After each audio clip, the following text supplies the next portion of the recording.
Ashwini Agarwal is also with us. He's founder and partner at Demeter Advisors. Ashwini, good to have you with us here. Thanks very much for your time. I just want to start with that sector, IT services. Still a fair bit of caution out there. People are still waiting for that dip in the US and the recession and all of that, and how that will impact IT services when it finally happens. But I mean, the wait has already been very long. And the stocks have rallied, especially in the mid-cap space, right? What's your sense from here, Ashwini? Some of these risks are priced well before they actually materialize, right? So is that the case with IT services as well now?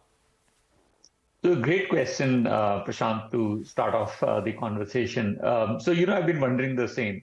So if you recall our conversation maybe a month or so ago, I'd said that, I was hoping to, build some long positions in IT services as the 2023 year progressed. But after the initial results from Infosys and TCS, I sort of felt that I should hold myself back.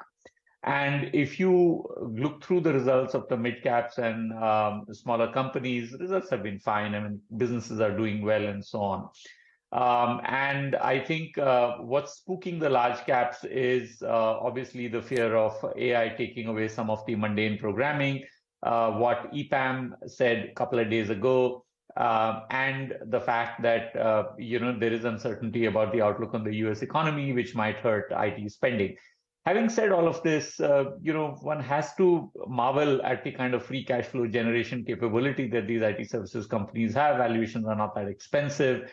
Who knows? The worst may already be priced in. I still haven't made up my mind, but are they looking attractive? And, if one is willing to look through maybe 2-3 quarters of underperformance in the worst case, who knows? They might be a buy. And as you say, the bad news may already be priced in. It's very possible, and I think you're on the right track there. Ashwini, morning. Rima here. Which is the sector where you have the most conviction on? I know financials have done very well, but the stocks have already priced in a strong performance over the next few years. So they may not be the kind of alpha generators that they were for the last 18 months.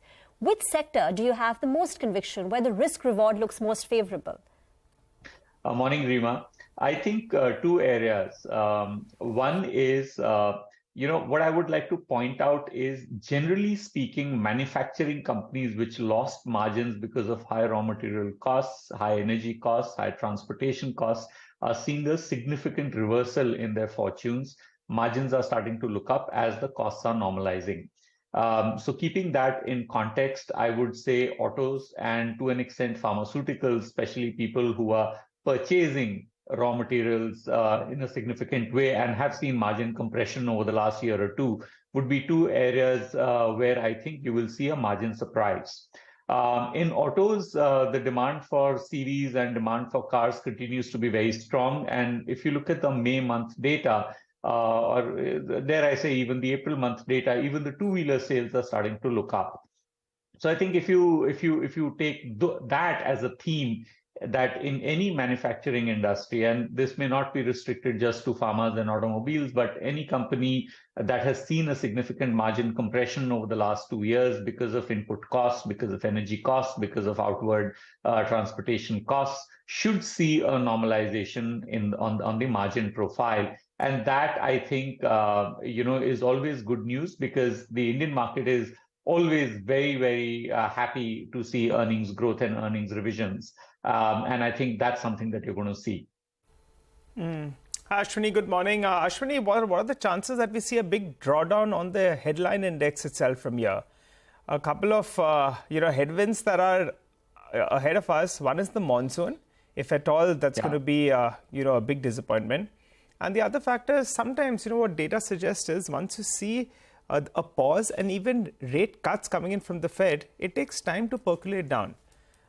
So what are the chances we see, say, a 5-10% correction from these levels? Nigel, I, for the life of me, couldn't tell you if there is a 5 or 10% correction ahead. Okay. I don't think I can predict that. Maybe there are people out there who can, but I have zero ability to predict that. Obviously, you've seen a very strong rally between end of March and now. So there is a chance that things pull back. Especially foreign inflows have been very, very strong during the month of May, with other emerging markets coming back into focus a little bit. Who knows? Inflows into India may slow down, but these are very unpredictable short-term factors.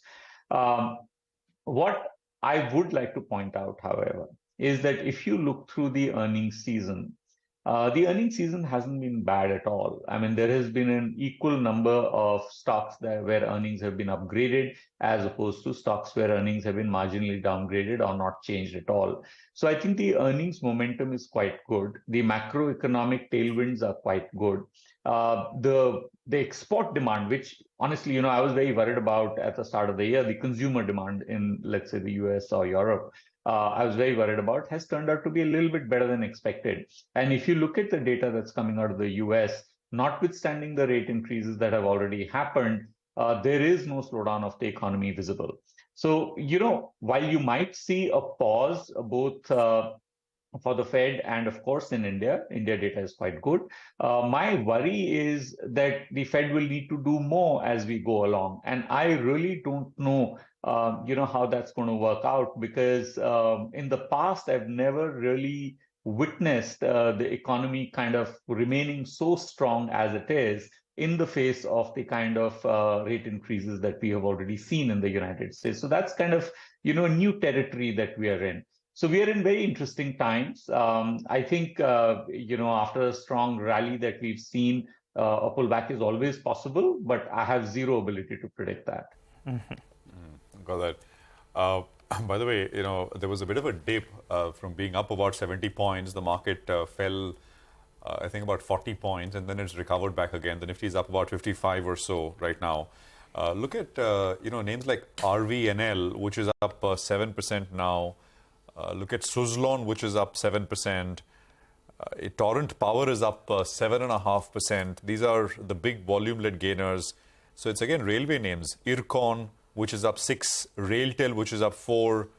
We, I think, mentioned Engineers India earlier. That's up about 3. Sharda Cropchem was our momentumizers. Sonal had highlighted 4% on Sharda Cropchem, almost 579. Mahindra CIE is up about 3.5. Max Financial is up 3.25%, and so many more. Dreamfolks is up about 5% as well.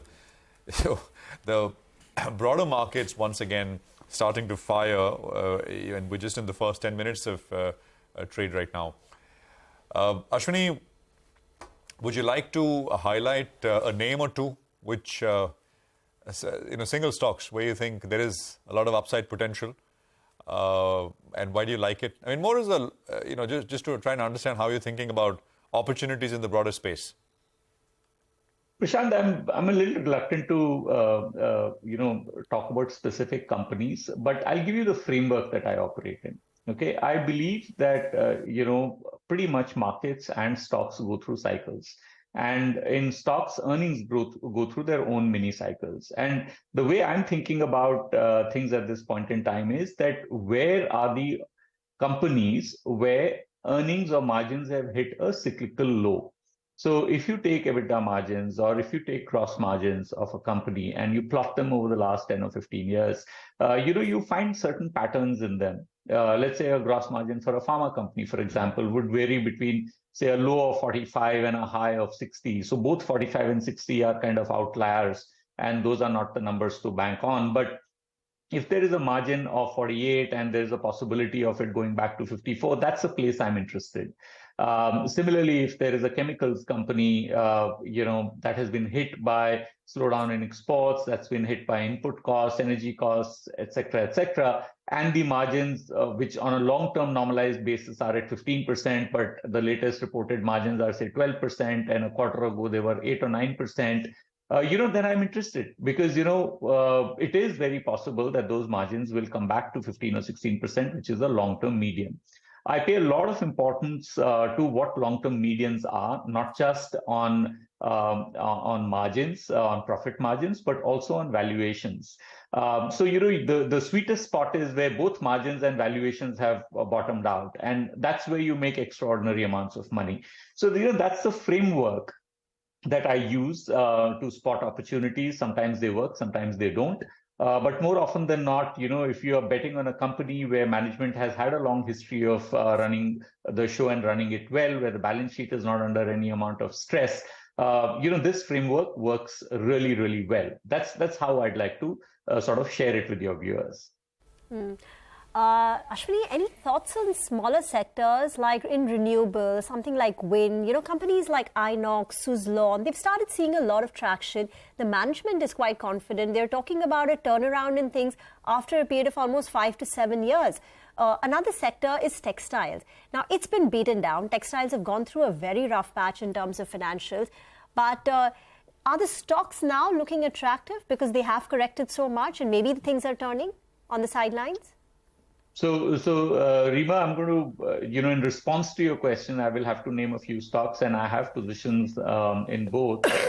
So, if you look at renewables, and you look at the way wind projects were being bid for over the last 3 years and how that bidding system has now changed, and you dovetail that with the fact that there is a huge focus on renewable energy. We have made commitments to the international fora in terms of how much of green energy India will use on an aggregate basis, and wind is obviously a component of that. Then it does look like a very interesting opportunity. Specifically in the case of Suzlon, they've recapitalized the balance sheet via a rights issue. They've paid down significant amounts of debt.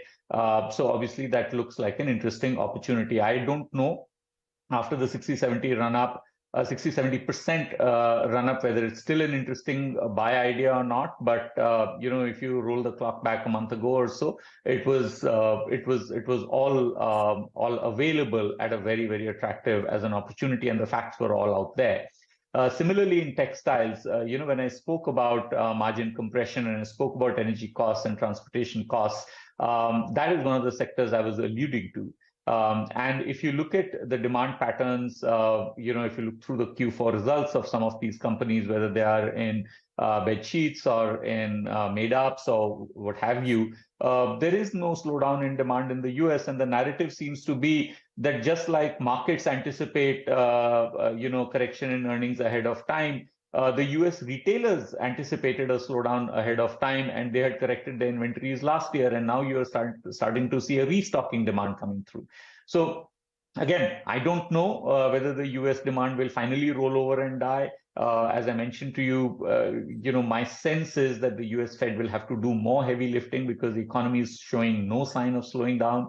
So who knows, what happens another 3 or 4 months from now. But for the moment, things are looking very interesting. And as you say, stock prices have corrected, valuations have become very reasonable. So there might be opportunities out there. Okay, all right. Thanks a lot, Ashwini, for stopping by and filling us in with your view on a whole host of sectors that we just discussed. Wishing you a good day ahead.